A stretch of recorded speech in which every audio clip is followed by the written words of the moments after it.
Alrighty, welcome to the second round of our artist panel for Our Faces, Our Voices, currently on display at the Fort Worth Community Arts Center, still running through November 7th. Today I'm joined by JDMoore, Amanda Jackson, and Susan Sponsler, three more of the artists from the show. We're going to be talking about the show and their experiences and getting further insight into their pieces for the show. So JD, Amanda, y'all are actually two of the people that we originally were talking with when we were coming up with the concept for the show. Talking about our experiences growing up without seeing black faces, and we even talked about a old movie with John Travolta called White Man's Burden and the role reversals of their races to kind of see how things were there. So with that being said, JD, I want to start with you because I know that you got some early accolades with your art and it started drawing early, and so for you, what's the impact of not having a lot of people looking like you in the arts there?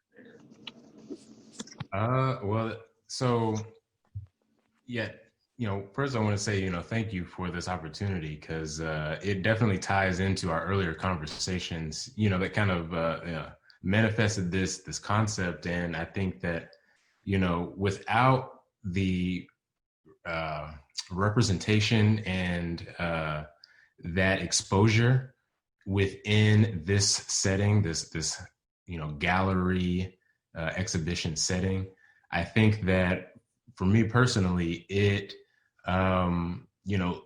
leaves a lot, that just hasn't been discovered. For example, there's only, one Booker T, in Dallas. And, in my teenage years, I really wasn't aware, I wasn't exposed to, that, element of inclusivity. And therefore, who knows what would have happened had I been, exposed to it. So the lack of representation kind of leaves, a sort of a void in what could have been. But now, we're changing that. We're multiplying possibilities. So it's kind of what I think. Yeah, I mean, it's something we talked with Jeremy Biggers in the last talk that, you don't know where you might have been had you had the exposure earlier on, had you felt more included and not, honestly, feeling like an outsider almost. Right. We were talking about how, growing up, whatnot, in elementary and middle school, going to art museums, not seeing people like us. And, I felt, I grew up in a suburb where I was surrounded by a lot of white people, but I still felt like a complete outsider even at the museums, even though I grew up around all, Caucasians. So it was, for me, it was a little different, not seeing it, and then getting to see it now is a huge bit of an ego boost, and it does make you feel a bit of pride. Right. Now, Amanda, I did want to kind of jump over to you because I know that your piece did address like your biracial heritage, and then it really takes an in-depth look at your personal story there. So, as far as you go, like, what would it have meant for you to see a little more diversity growing up when you were also kind of isolated out with, away from black people and around more white people?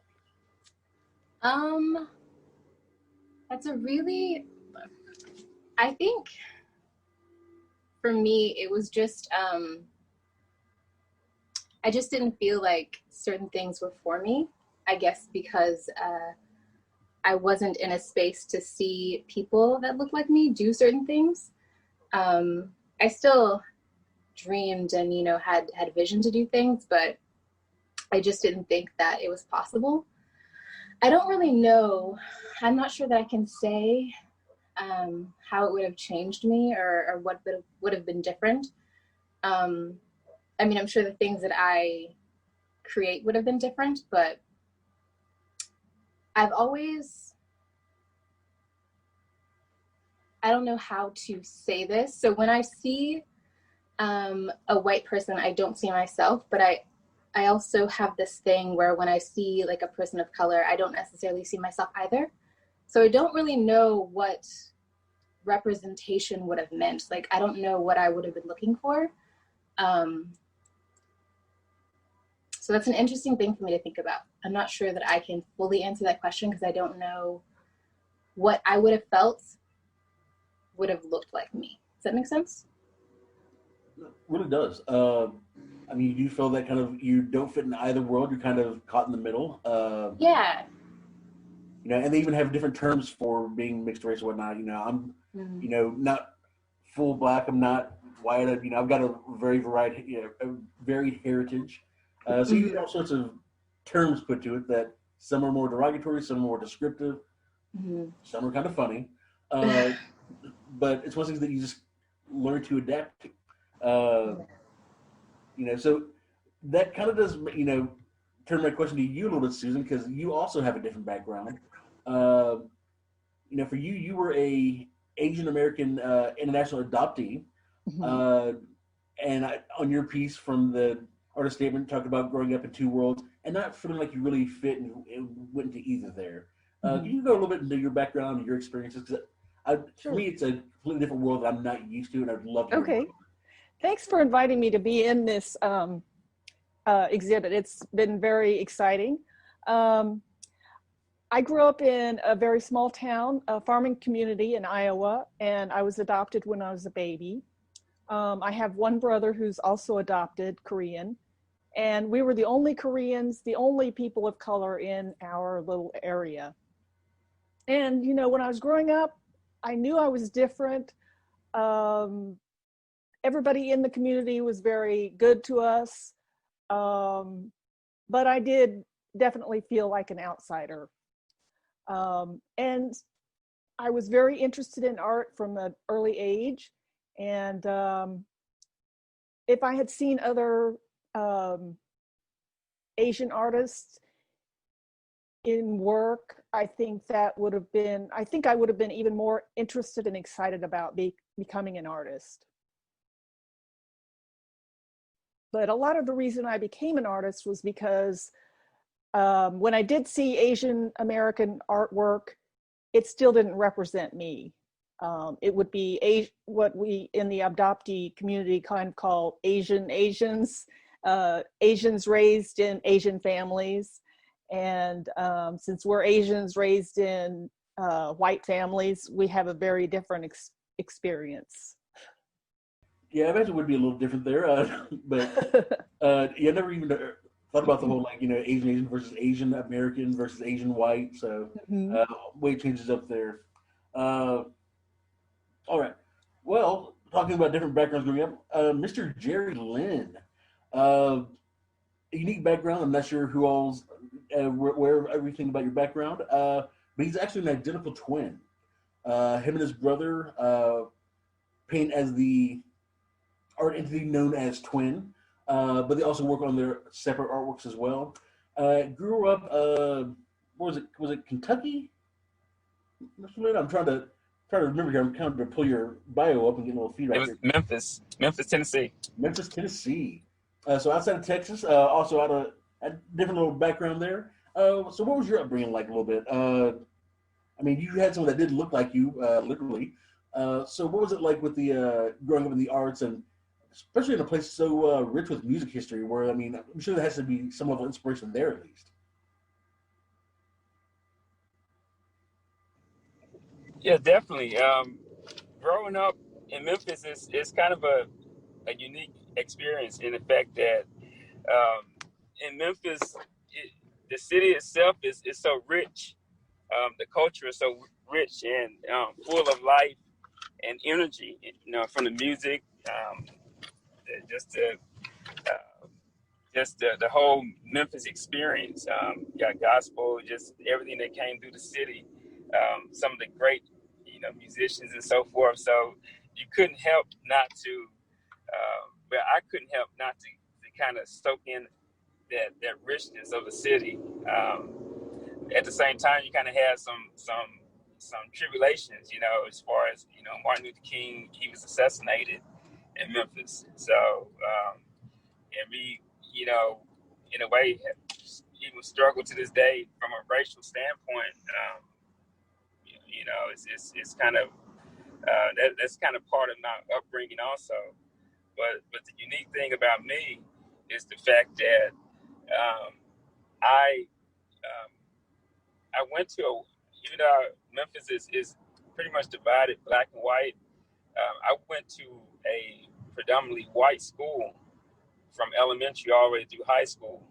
So I think that kind of gave me a unique perspective, me and my brother, as how to relate and how to navigate not only the world but even the art world.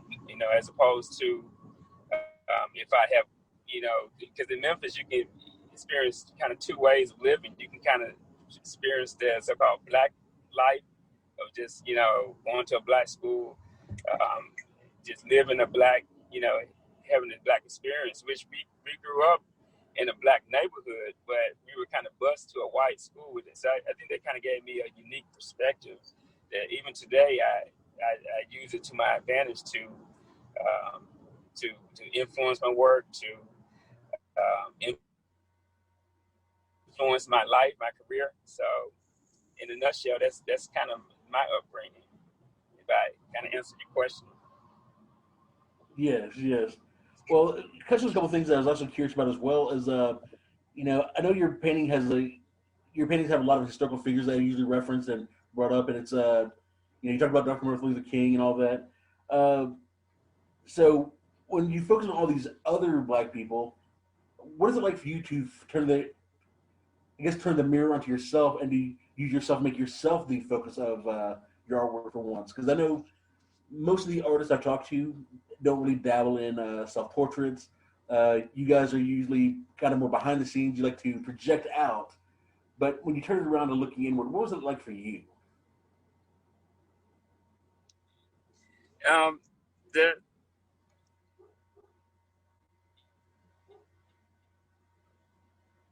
Kind of repeat that question.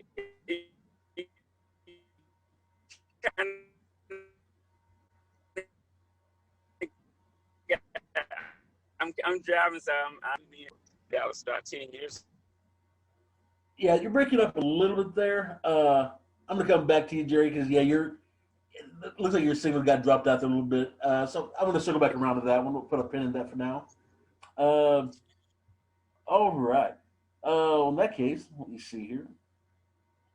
Well, I do want to talk also about y'all's choice of mediums, because I mean, on this talk, I do have two non-painters here. I've got Susan, who's a photographer. I've got Amanda, who did videography, also a photographer part-time. So, Susan, on your choice of medium, like I said, I've seen you do some photography. I also see that you do cyanotype, and you do change up your the mediums that you work in. Tell us about what you use for this piece and like your choice for when you're making this one, like some of the backstory behind it. Okay. Well, I do, like you say, I do a lot of photography as the base of my artwork. But I like to use a lot of different mediums depending on whatever the story is behind the image that I want to portray.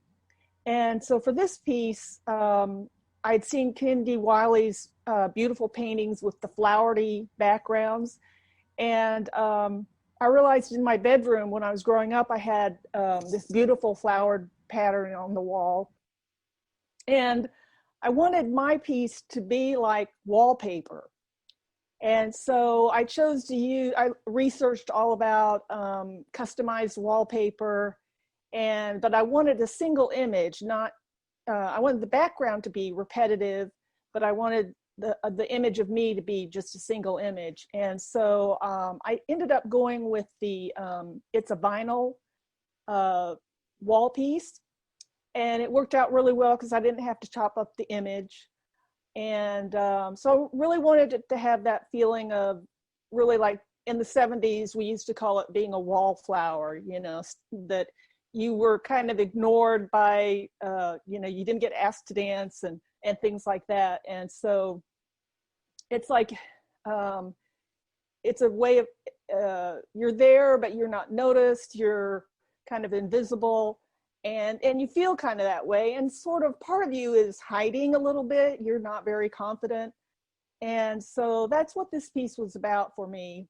And also just as I'm aging, and I went ahead and let my hair go gray. And I started noticing that in different social situations, I felt like I was being ignored again because of my age, not just because of my racial background and so forth. So I did a lot of identity work in the early years of my artwork. And so this felt like coming kind of full circle again, looking at my identity again from a new perspective.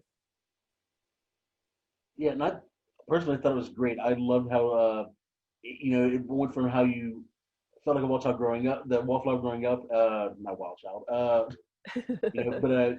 you felt that kind of that blending into the wallpaper a little bit, and you're standing on the side, and then almost kind of being forced to that again as you feel like you're being marginalized as you get older. Completely understand. It's like it's it's one of those things and it is odd that sometimes you feel like you stand out in the crowd because you're so different, and then sometimes you feel like even though you stand out, people just pretend you're not there. Yeah.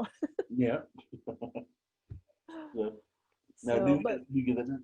But I've always chosen photography. I've always loved photography, and one part of it is because I was never very adept at drawing or painting. So that was a natural choice for me to start out using photography. Yes, I know Shauna, the other curator, my wife, she actually got her degree in photography from Texas Women's University. Yeah. And, definitely your work resonated with her greatly. So it was thank you. It's great to be able to see that, see a photographer there. She really wanted to get some different mediums in there, and we appreciate you coming in. Thank you. I'm just very pleased. Yes, I know it was a little last minute, but glad you were able to make it work. Yeah, so thank you very much. So now, Amanda, on your end, being another artist of that uses different mediums, I know you've done painting, you've done photography, you've done videography. What led to your choice of video as your choice of for your voice there? So a few things actually. It might have been like the first creative thing that I fell in love with was writing. So I used to write all the time when I was younger, and I still do a lot of personal work, but I wanted to go back to the space that I used to create in, and I couldn't figure out how to incorporate that into a self-portrait that would work in a space like this. But when I really started to think about what I wanted to say and how I wanted to say it, I kept getting these I guess images, these visions, and they would coincide with my words. And so it just kind of, I don't know, just progressed from wanting to have a written piece to the images that would go with it. And I've always been fascinated by motion, by film, and I wanted to dive deeper into film and create more and bigger projects. So this kind of seemed like a good excuse to do that. No, it was, definitely turned out great. Getting a lot of positive responses, and it's been, it was a video I've actually watched through several times now, and you did a great job. Really, it was kick-ass. So thank you. But I love the exploration of the different mediums and really, working through it. And I know that it can be very difficult to take that deeper look into yourself. And I know that just when you also included like talks with your mom and all that stuff there. What was it like for you, like really going through and having to make some of those, I don't know if you want to call it like confrontations, but really going to the, not necessarily always easiest parts of, talking about your background and heritage?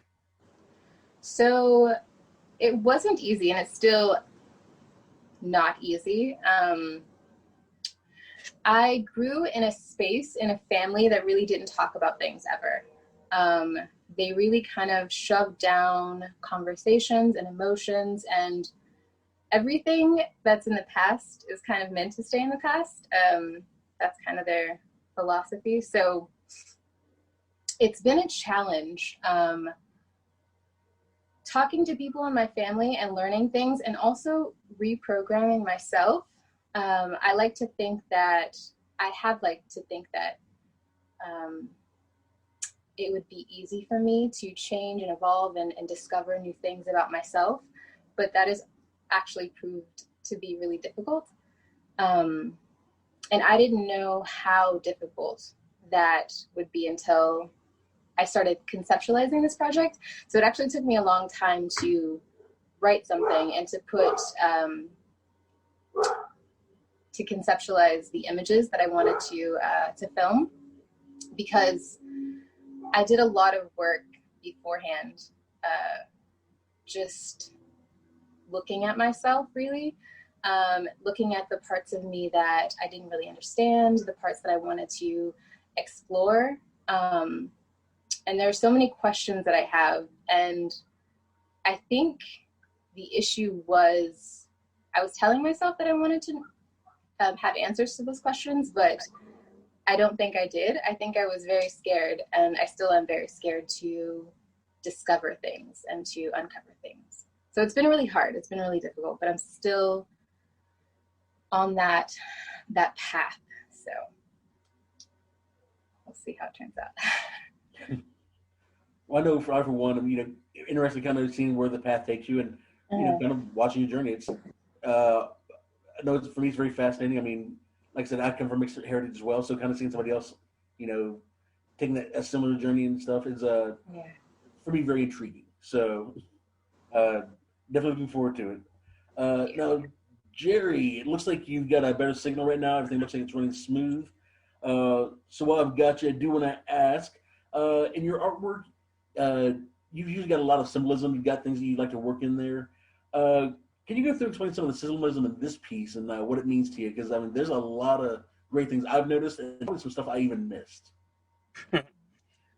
Basically, the symbols are just images of our history, from slavery to I like to kind of put in, especially lately, a lot of kind of civil rights all the way up to what's happening right now with the whole Black Lives Matter and all that. It's just kind of just telling a story, in a kind of subtle way.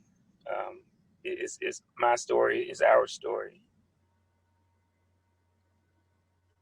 Yeah, I do like that. I like and that is, you're right. That's our story. We talk about our faces, our voices, and it's Right.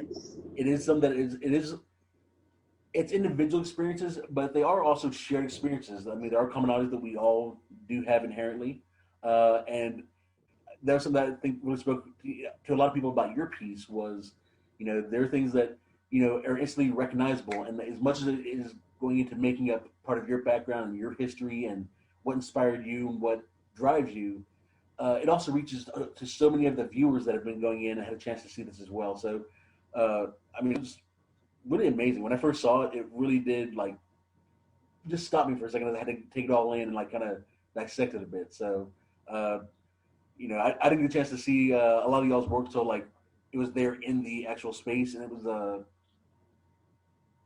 I'm gonna say breathtaking. Yeah, I'm gonna actually use that for once. I normally don't say that, but yeah, it made me stop, and I had kind of really compose myself again. It was a very powerful moment for us to see it in the space coming to life and everything coming to fruition and seeing the vulnerability you guys had and shared with us, and we do appreciate that. And that was really good there. Thank you. So, all right. So, Mr. Moore, you have a question for you. Yours is going to be a little drawn out because I've really been a fan of yours for a while. So I wanted to get into your mood series a little bit. When we first, became aware of you, you were doing the whole Renaissance style. We bought a couple of your pieces. Currently, you're working through your mood series where you're focusing on the human form, viewed through various angles and ambiguous views and images of the human body. So, what inspired you to use this as your self-portrait, your antithesis for who you are? Well, there were different options that I could have had gone with as, what image, in what way do I want to, show myself? And towards the beginning of conceptualizing for this show, I had ideas, that would communicate in the pattern that I normally do, which is, the very figurative, traditional, portrait with a lot of atmosphere and symbolism within the paintings.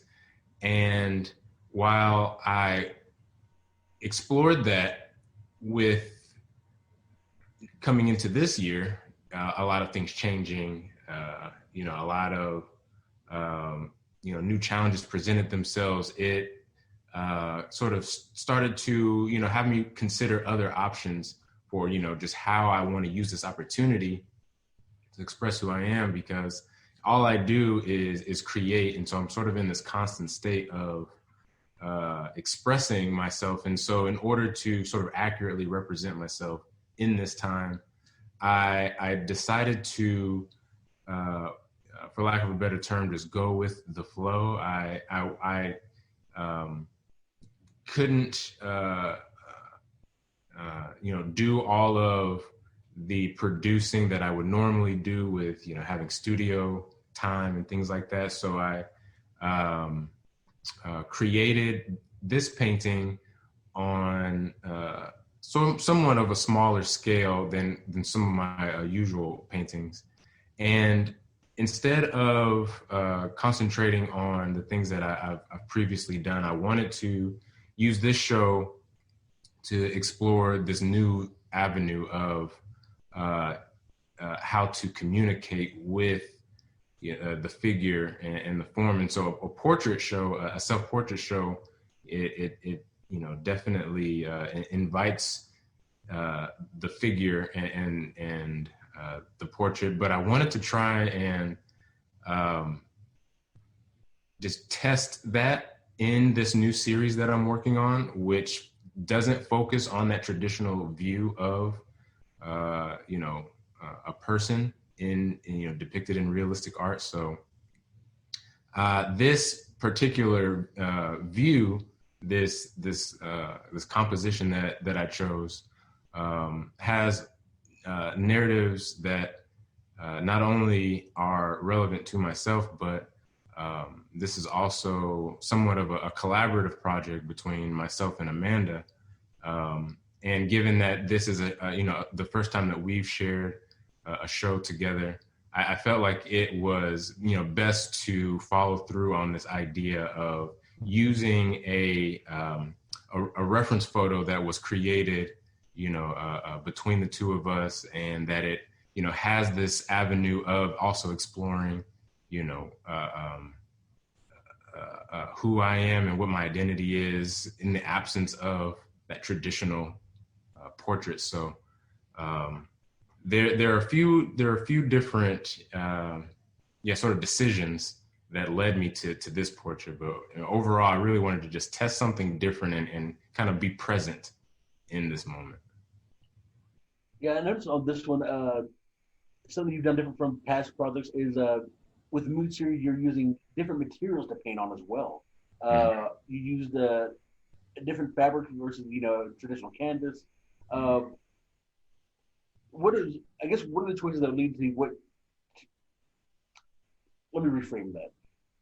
What is driving your choices for the fabrics to be used for certain portraits and pictures or paintings there?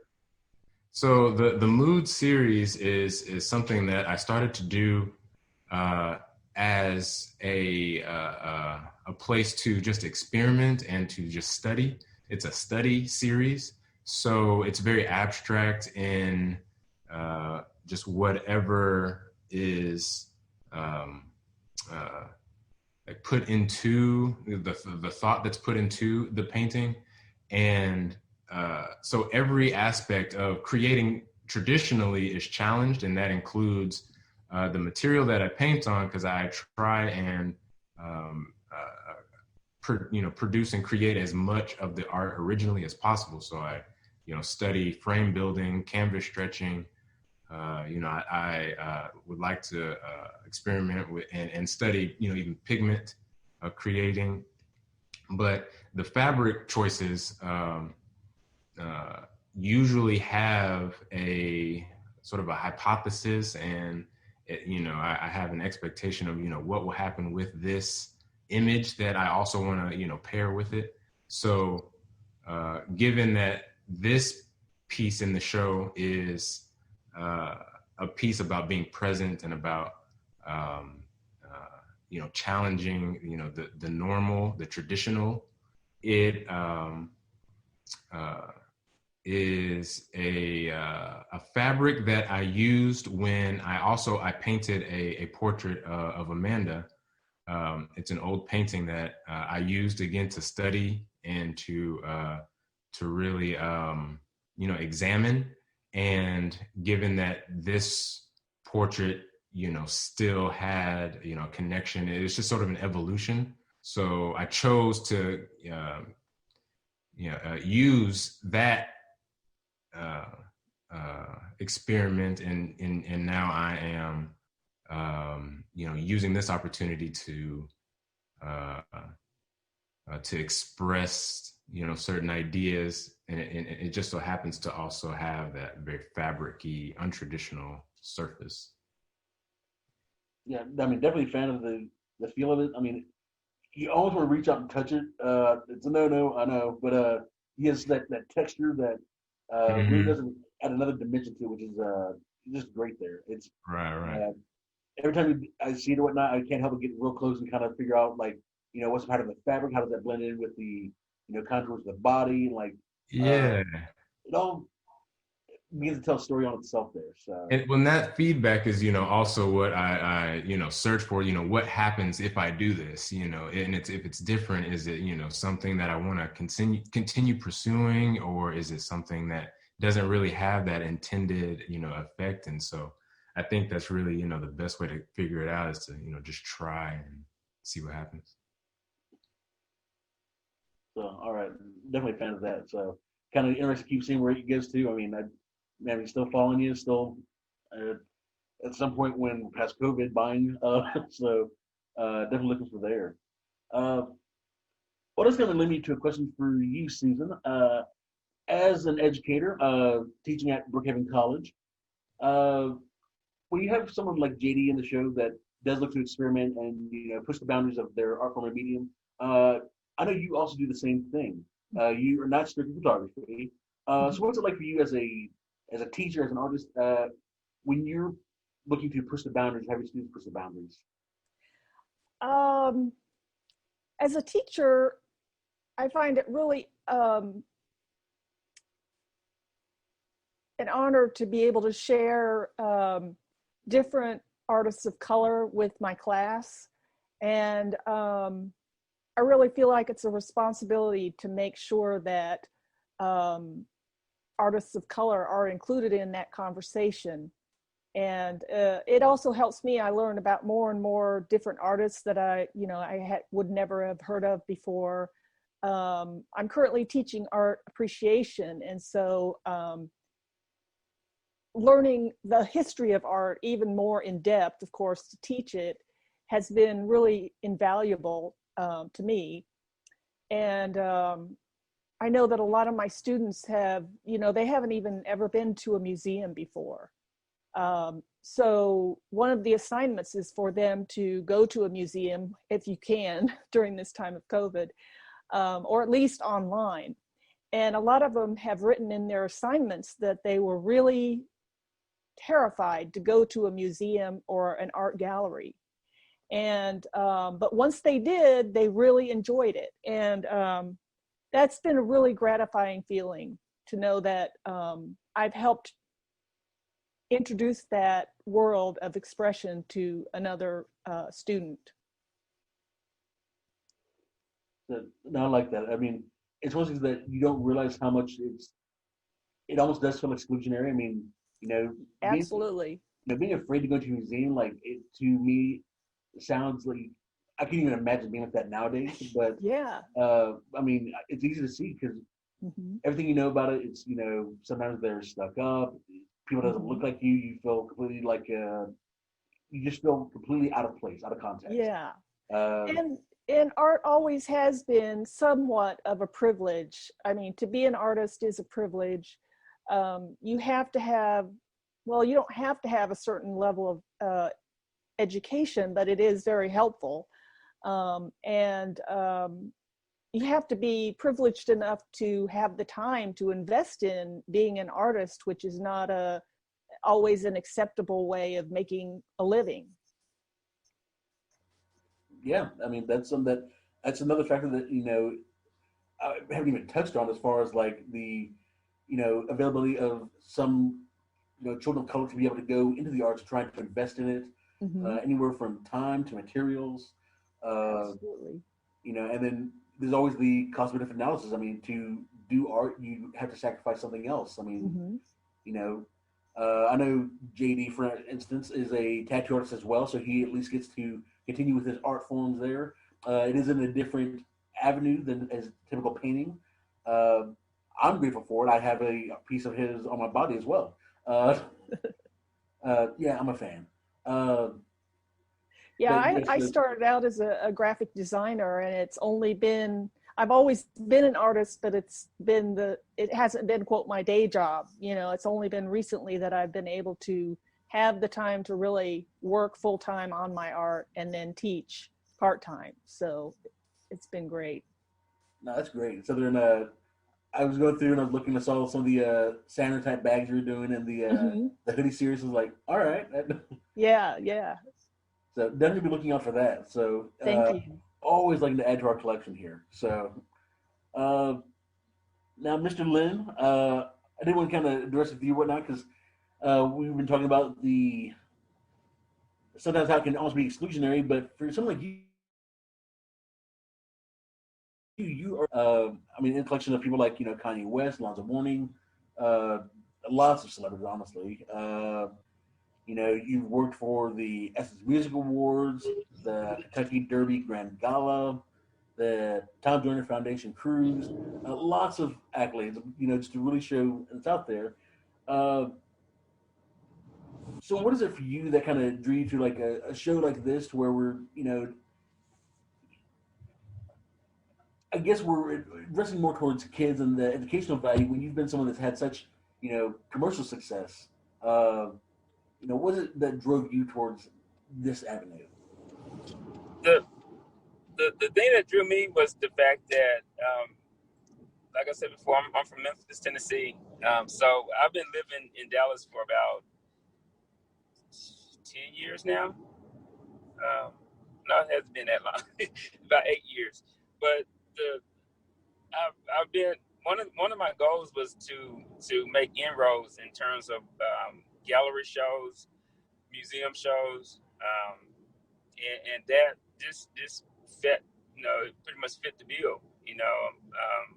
Not only am I accomplishing one of my goals as far as exhibiting in a major institution, but I'm alongside some great artists.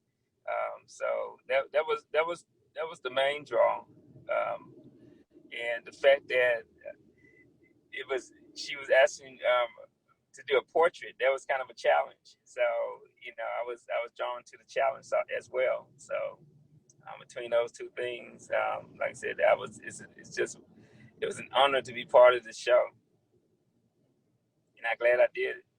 So, well, we were very happy you were able to join us. That we are really, really appreciative of that. We're most appreciative of all you guys, actually. So do thank y'all there. Well, I do want to kind of ask just kind of a general question to everybody. So y'all can kind of answer as y'all see fit. But with this show, what was the toughest part about doing a self-portrait? I guess for me, the toughest thing was the introspective sort of examination, and finding contentment or finding something that I was, happy or proud with. And I think that since I don't practice self-portraiture often, I really don't do that work often enough. So it was, a new experience to explore who I am, and then have to then, express it and show it. I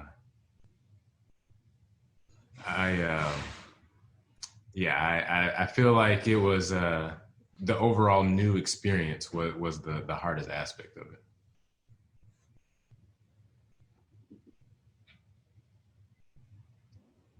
See, and what about for you, I'll Amanda? go next. I actually do quite a bit of self-portraits, but I don't think that I've ever challenged myself like I have this time. I think the hardest part for me was really looking at myself and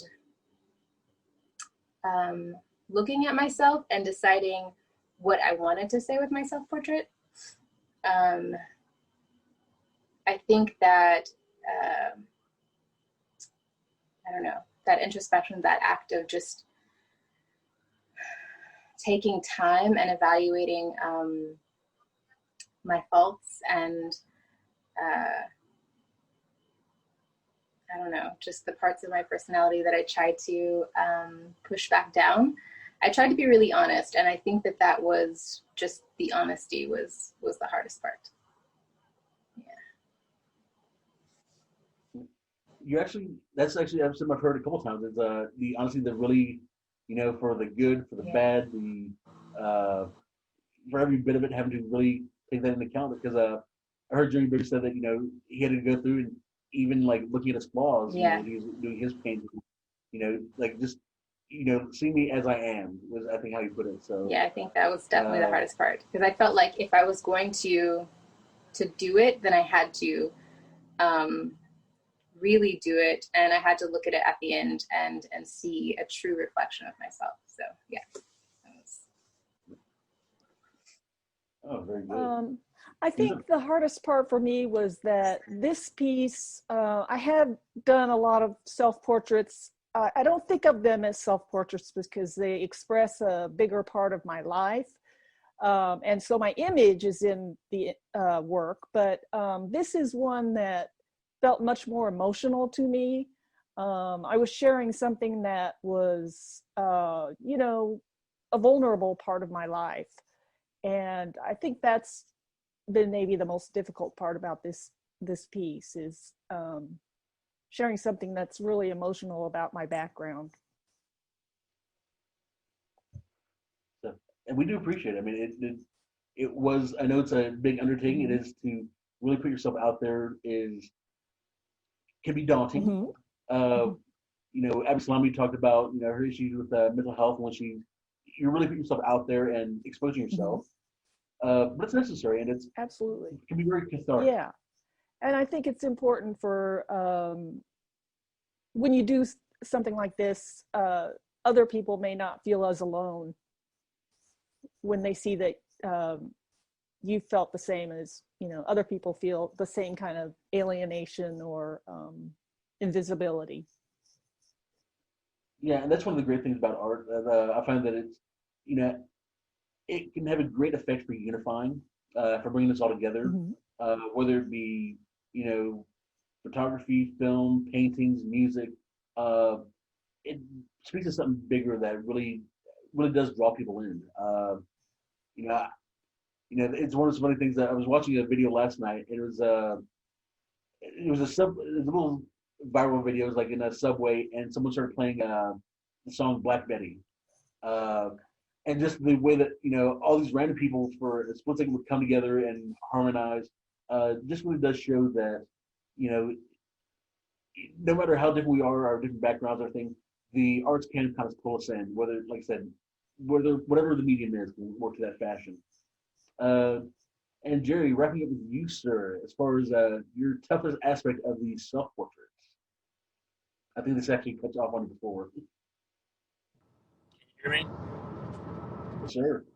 Okay, I guess the hardest part, the most challenging part would have been, for me, was the fact that I knew the approach that I was going to take when I initially thought about making the portrait. I knew it was going to be a kind of a realistic technique that I usually do, that I'm familiar with.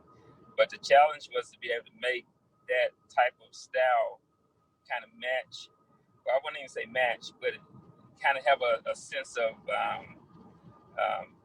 something that would stand by itself and still be a strong piece, as opposed to just a portrait. You know, I wanted to have a soul, a life to it. So, given that portrait kind of a sense of life, I guess was the challenge for me. Yeah, and I mean, it's a really strong portrait. I mean, and it's cohesive the way it all blends together, because I noticed a few different like techniques throughout it. I mean, you have your realism when your actual face, we see a little more abstracted with some of the historical figures down underneath. Even with the paint drips near the bottom, just it's the way you incorporated it all was masterfully done. I mean, it's a beautiful piece. If for any of our viewers, if you get a chance, I mean, definitely check that out in depth. Check all these art pieces out because it's amazing. This show is still going to be up through November 7th at the Fort Worth Community Arts Center. So be sure to come in and check out Our Faces, Our Voices. Thank you very much, and good night.